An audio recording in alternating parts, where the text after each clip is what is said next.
Secrets of the banking industry revealed. Let's talk about it.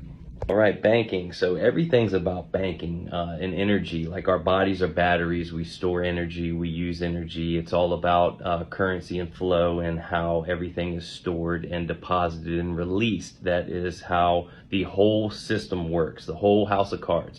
Now, we're purposely not taught about anything in banking in our public indoctrinated school system. When you go into a bank, you are the authorized representative for your U.S. citizen, and basically what happens is you put your signature on a promissory note, which they are authorized by Congress to monetize. And what we're not taught about is all kinds of tricks and traps where they deceive us. Your signature actually creates an asset on their books that pays for everything off of the rip. But you have to know about double entry bookkeeping. There's an asset for every liability.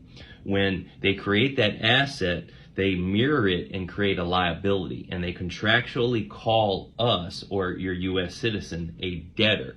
The creditor-debtor system is such a fictitious system. It's like a servant and master.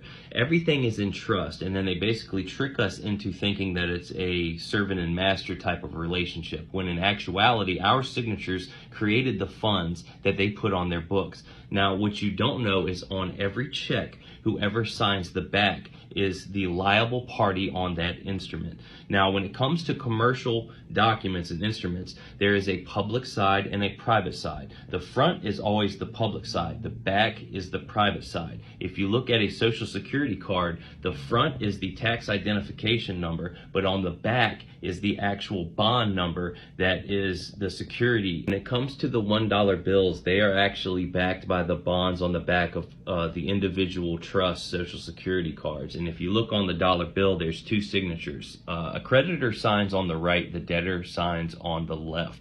The creditor on the bill is actually the treasurer, who is in charge of enemy assets in the Treasury Department. Another secret is, since we are actually fractals of the creator and the flowing source of all energy, you actually have to hold the dollar bill like this, and the right hand side is over here and the left hand side is over here. The $100 bill is backed by corporations, like big corporations, not individual trusts. That's how, and the secret and the private stuff is backed. But they have to have signatures on each of these instruments or there is no value, and you're not taught that either.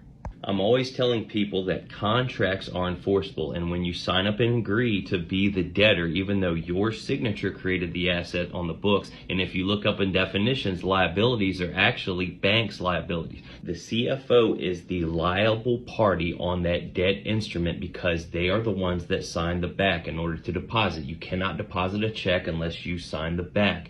Now, there are three entities that can bind a corporation into contractual obligations: the CEO, the president, and the CFO. Because the CFO is the actual responsible and liable party on the instrument, you can call them out on it, but you have to know what you're doing. Since 1933, when the U.S. corporation went bankrupt, there is all kinds of different words for money, but they cannot specify or define what species they have to receive on any creditor debt obligation. Gold and silver is actually considered lawful currency of exchange, and all of this Federal Reserve and digits and all the fake financial system is called money of account. Even though we involve ourselves with money of account all the time in commercial affairs and we have no clue what we're doing, if you want to have more knowledge than 99% of all the sheep that are asleep around you, read the Affidavit of Walker F. Todd and Modern Money Mechanics. I have both of them free on my website. You can check them out. About 8 years ago, while doing my studies, I came across a very old banking book, and inside of it said that every bank is a U.S. citizen. Now, in my mind, that means that every U.S. citizen is also a bank. If anybody can find this book or that definition, I would truly appreciate it.